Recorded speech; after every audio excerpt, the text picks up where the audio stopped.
The winner of the White Pages Community and Government Award is Annapurna Nori. I don't know if you heard what I said to Anne. I said, stay by my side. We'll just do this for you. Thank you. I won't say how shocked I am to be here because it is so true that it sounds like a cliche. We were told yesterday that a rule of thumb for a 3-minute speech was something that fit on an A4 size paper, and of course what struck me that depends on the font size.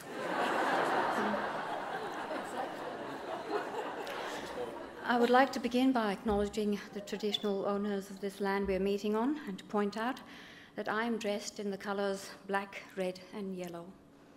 I would also like to pay my respects to the memory of a beloved Aboriginal elder, Auntie Veronica Brodie, who I will return to in a minute and who gave me permission to mention her name. My thanks go first to my son Nikhil, who happens to be my entire cheer squad of one person today. Nikhil is 18, and I'm honoured that at that age, where people tend not to want to come with their boring mothers, that he chose to be here.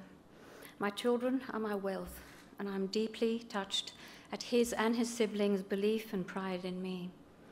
I thank my friend Michelle Darcy from Melbourne, who nominated me anonymously. Since I'm not entirely stupid, I managed to work it out.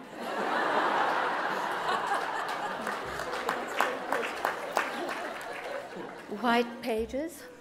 Although my fingers don't do the walking with you, my thanks for your sponsorship. Telstra, I will thank you, for God knows I've supported you enough through my phone bills.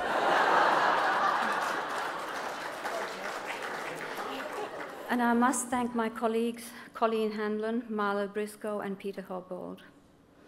Now, my work with Indigenous youth began in 2003 or thereabouts. Could I have a glass of water? When I started working in the Port Adelaide and Parkes areas, I had a project in mind, and one of the first people I was told to discuss it with was Auntie Veronica Brodie, a feisty, no-nonsense and proud Aboriginal elder of the Kaurna and Ngarrindjeri peoples. I was also told, that it was hard to get her approval. She didn't know me from a bar of soap as we were meeting for the first time. I'm sure she knew I wasn't a bar of soap, but you know what I mean.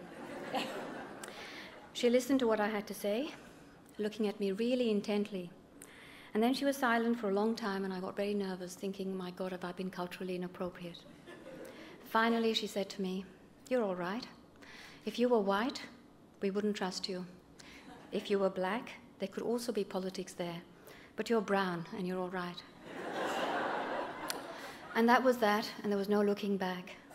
She opened doors for me in my project, ones that would have been hard otherwise. She trusted me implicitly and completely. And when I saw her family walk in, I jokingly would say to her, we should start a new television series and call it the Brodie Brunch. She became my spiritual mentor in things Aboriginal, and she told me I was wise beyond my years and compassionate beyond her comprehension. We had honest conversations about the Aboriginal people. She once said to me how terrible it was that diabetes and other chronic diseases were wiping them out. And I told her bluntly that in my opinion, it wasn't diabetes, but a worse disease. That I had seen a lot of poverty and misery in my life, in India, in sub-Saharan Africa, and in the US. But never had I witnessed such lack of hope as I had in the Australian Aboriginal population. She leaned on my shoulder that day and asked me to give her some of my strength. When I left that position, she held my hand tightly and asked me to promise her I would never turn my back on her people. I gave her that promise. And my joining Ngunnawal Unity, my commitment to working with Indigenous young people in order to improve their resilience, is to honour that promise. Auntie Veronica passed away 2.5 years ago. I still miss her, but her spirit lingers on. I'm not a bleeding heart, just in case people think that of me. If anything, I'm a pragmatist. I do believe, though, that a society is to be judged by how we treat our disadvantaged and our marginalised. This is less to do with handouts and more to do with attitudes and addressing a rampant ignorance. And in that area of my work, I aim to win. I'm shameless in my advocacy. However, I believe in winning without fighting, as the master Chinese strategist Sun Tzu said in The Art of War. And by that I mean that I like to win, not with hostility and drawn daggers, but by convincing with the evidence at hand, persuading with rationale, and overcoming with the simplicity of my argument. Of course, being stunningly beautiful and an all-round nice person helps.